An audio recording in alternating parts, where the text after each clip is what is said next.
Hello, everybody. Catholic Dad, video number 92, Vanity versus Appropriate. Vanity is a sin. You know, it's too obsessed with looks, too obsessed with your appearance to other people, but versus appropriate. You know, being a slob is also somewhat of a sin as well. So there's got to be some fine ground between, or like a common ground between, or good ground between being a slob and being vain. And I think I have the answer for you, and maybe I don't. Maybe it's on one direction or the other, but just something to think about. So why do we look good? Well, why do we want to look good? We want to look good because we have to present ourselves to the world.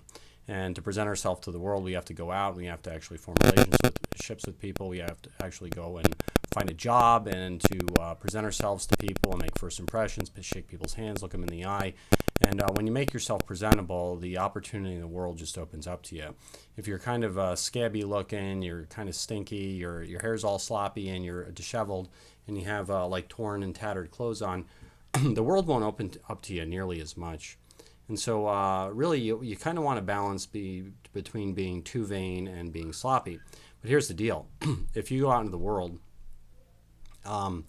you can never be done too much for the world, because the world, it's not a good judge at like making an end where defining the point between being vain and being sloppy. It always wants more vanity, the world does. And that's why I think probably the fallen nature of some people is vain, because the fallen nature of the world is towards vanity and the sins of the sixth and ninth, or, you know, the sins of the sixth and ninth commandment. But a good judge is this. You ready?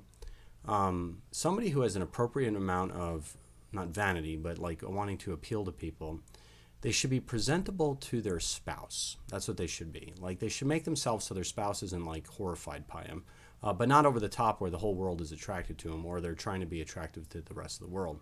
And one of the good metric is this: you use your natural beauty. You can do things like you can actually work out, you know, build some muscle, try to lose weight, you know, get a nice haircut, buy reasonable clothes, you know. But when your desire to look better turns into things like surgery, or you know, spending a ton of money on your looks to improve your looks, then that becomes a problem, because you're part of the family, and if you're presentable to your spouse, that's good enough. You don't have to go above and beyond and change things so you kind of bankrupt the kids and take money away from the kids. I mean, there's college funds that need to be funded. You know, there's you know, car insurance and heat and so on and so forth, retirement savings and whatever else. And so if your vanity actually inhibits the ability of your family to prepare for the future, I think that's a marker that you're too vain. That's the metric I came up with, because you shouldn't be wasting a ton of resources on your looks. Everybody has a certain amount of natural ability, and you can enhance it through effort. You can enhance it through, you know, appropriate dieting, looking good, exercising, and so on and so forth. So try to balance the vanity versus slobbery. And I think the good metric is if your spouse is happy with you, that's probably good enough. And then maybe you could just go one little step a little bit higher. Then that would make you happy as well if you're inclined to some component of vanity. But don't bankrupt the family at all.